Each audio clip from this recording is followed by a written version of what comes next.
Halo Sobat Malas, hayo ngaku. Ketahuan nih, pasti ngeklik penjelasan materi kuliah titip absen kali ini cuma buat sekedar menuhin absen dan dapat nilai pas-pasan kan? Ya jujur aja, saya paham banget kok.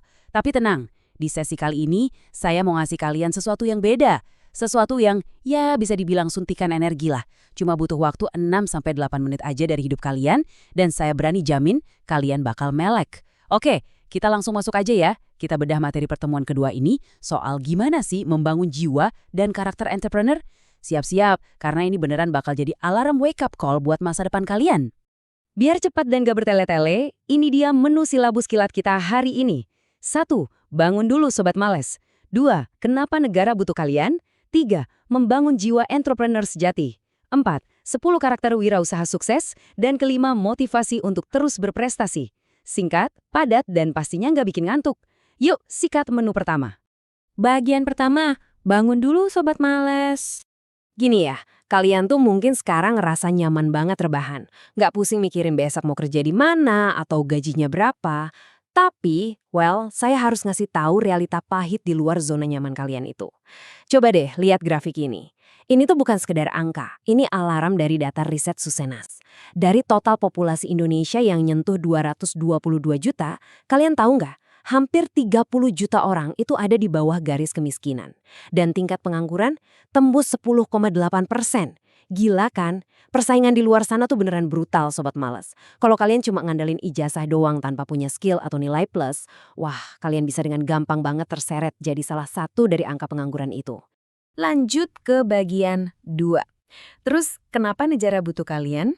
Habis dengar data tadi, kalian mungkin mikir, terus gue mesti ngapain dong? Nah, disinilah peran penting kalian masuk. Cheat code paling ampuh buat ngindarin jurang pengangguran itu ya, jadi wirausaha. Dan bagian paling kerennya gini jadi pengusaha itu bukan cuma soal kalian dapat kebebasan finansial buat diri sendiri, tapi kalian tuh juga nyiptain lapangan kerja buat orang lain. Bayangin, secara otomatis kalian ikut nurunin pengangguran nasional, ningkatin daya beli masyarakat di sekitar kalian, dan ini fakta menarik. Pada akhirnya, itu bisa nurunin tingkat kriminalitas juga loh. Jadi kalian tuh bukan cuma nyelamatin diri sendiri dari nganggur, tapi literally nyelamatin perekonomian bangsa. Keren banget kan? Bagian ketiga, membangun jiwa entrepreneur sejati. Terus, sebenarnya wujud asli dari jiwa entrepreneur itu kayak gimana sih? Kalau kita bedah dari bahasanya nih, kata wirausaha itu kan gabungan dari wira yang artinya pahlawan dan usaha yang artinya kerja. Jadi sejatinya kalian itu adalah pahlawan yang bekerja. Gitu. Kalau kata para ahli nih, misalnya JBC, dia nyebut wirausaha itu sebagai manajer yang pinter ngatur sumber daya. Sementara kalau kata Peter Drucker, wirausahawan itu adalah kreator, orang yang nyiptain hal baru. Intinya sih simpel, kalian tuh dituntut buat jadi sosok kreator yang bikin sesuatu, bukan cuma duduk diam jadi penonton. Nah pertanyaannya, gimana caranya ide di kepala itu bisa jalan di dunia nyata?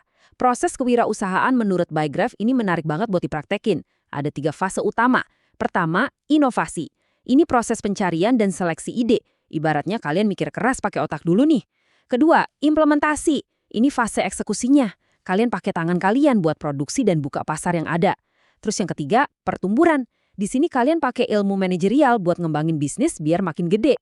Jadi alurnya jelas ya, berawal dari otak, dieksekusi pakai tangan, terus dibesarin pakai ilmu. Simpel banget sebenarnya. Masuk ke bagian 4. 10 karakter wirausaha sukses. Apa aja sih sifat wajib yang harus dipunya? Kita bahas 5 yang pertama dulu ya, secara cepat. 1. Komitmen tinggi. Maksudnya, omongan kalian tuh harus bisa dipegang. 2. Disiplin. Nah, ini nih yang krusial banget. Ini benar-benar penawar paling ampuh buat ngobatin penyakit Sobat Males. Mulailah dari hal kecil, kayak disiplin jam bangun tidur deh. 3. Percaya diri sama langkah bisnis yang kalian ambil. 4. Pantang menyerah. Kalau gagal, ya jadiin itu sebagai motivasi, bukan alasan buat berhenti.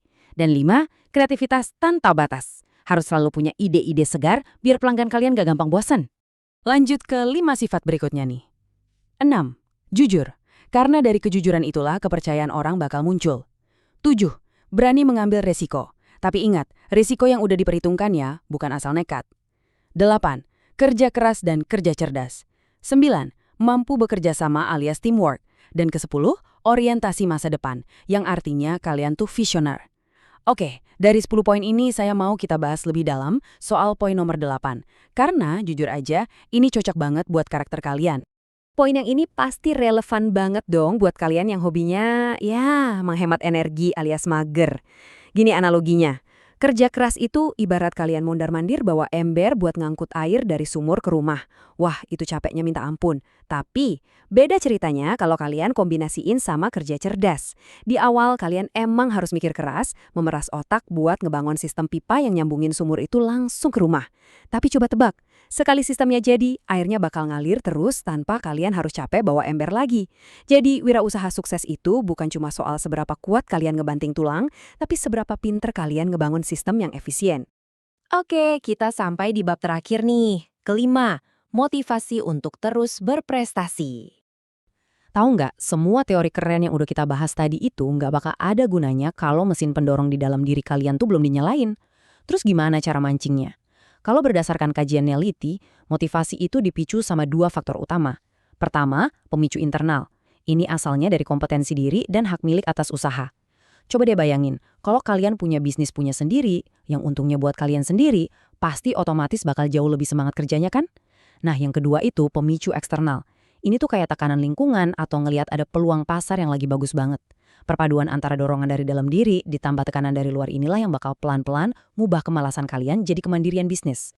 Dan kalau kalian masih ngerasa butuh satu dorongan pamungkas lagi biar bener-bener gerak, coba resapi kutipan dari Al-Quran di surah Al-Jumu'ah ayat 10 ini. Apabila telah ditunaikan sembahyang, maka bertebaranlah kamu di muka bumi dan carilah karunia Allah.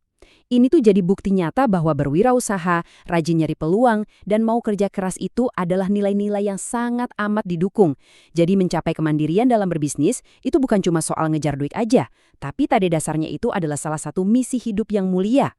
Nah, semua materi inti udah masuk ke kepala, statistik yang nyata dan lumayan nyeremin tadi udah kalian lihat sendiri, dan 10 karakter sukses juga udah kita bongkar habis-habisan. Sekarang, pertanyaan akhirnya tuh simple banget. Kalian mau terus-terusan rebahan di kasur sambil nungguin keajaiban yang, spoiler alert, gak akan pernah datang? Atau kalian mau mulai bangun masa depan dan nyiptain lapangan kerja mulai dari hari ini juga Sobat Males? Pilihan itu sepenuhnya 100% ada di tangan kalian. Sampai ketemu di penjelasan materi kuliah titip absen selanjutnya ya. Dan pastikan, habis ini kalian beneran mulai bergerak ya.